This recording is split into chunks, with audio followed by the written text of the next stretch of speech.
હવે એ એજમાં આપણે school life, studies, પછી આના ક્લાયન્ટ્સ ને એ બધી જ વસ્તુ આપણે એક સાથે મેનેજ કઈ રીતે કરતા?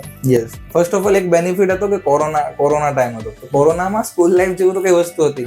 ઘરે બધા બેઠા હતા, તો ઘરે બધા બેઠા પબજી રમતા હતા. હું બી રમતો હતો પબજી, પણ 3 કલાક પબજી રમતો હતો, સાથે સાથે મેં કીધું 4 કલાક આપણે કઈ બીજું કઈ ટ્રાય બી કરીએ કે આપણે શું કરી શકીએ છીએ. તો મેં ધીરે ધીરે સ્કૂલ લાઈફમાં હતું ને, ઓનલાઈન લેક્ચર હતા, કરીએ ના કરીએ જેના બરાબર હતું. 8મું 9મું ધોરણ હતું, એટલો બધો લોડ ના હતો.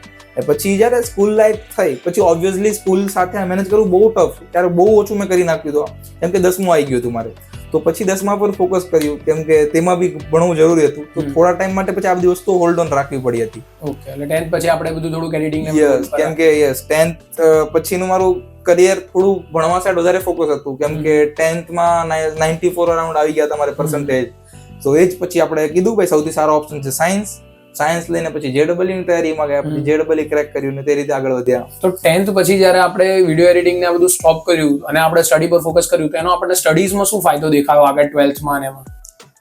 સ્ટડીઝ લેવલે શું હતું કે ભાઈ મારી પાસે કોન્ફિડન્સ બિલ્ડ થઈ ગયો તો આ બધું કરીને કે હું લોકો જોડે વાત કરતો હતો. હું નોર્મલી લોકો જોડે બહુ કોન્ફિડન્ટ ફીલ કરતો હતો.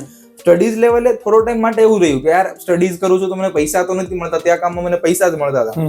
પણ પછી કેવું હોય, ઘરનું એન્વાયરમેન્ટ, ઘરે બધા આપણા સ્કૂલનું એન્વાયરમેન્ટ, તો આપણું ગુજરાતી એન્વાયરમેન્ટ એવું નથી કે લોકો બહુ કામ કરે, જે આવી રીતનું બધું અલગ અલગ એક્સપ્લોર કરે. તો ભણવાનું વધારે એક્સપ્લોર કરતું. મેં કીધું કે ચાલો હું બી ભણવાની લાઈનમાં કરું, અને પછી ભણવામાં બી સારું એવું પરફોર્મ કરતો હતો. તો પછી ભણવા પર ફોકસ રાખ્યો હતો કે આ એક સમયગાળો છે, 11-12મો કરિયર ડિસાઇડિંગ છે. તો આમાં જો હું આ બધી વસ્તુમાં રહીશ, પૈસા માટે કે કોઈ સ્કિલ્સ માટે જો બહુ જઈશ તો કઈ વાંધો આવશે. તો પછી ભણવામાં બી સારો હતો, પછી મેં ભણવાનો ઓપ્શન ચૂઝ કર્યો હતો. બરાબર.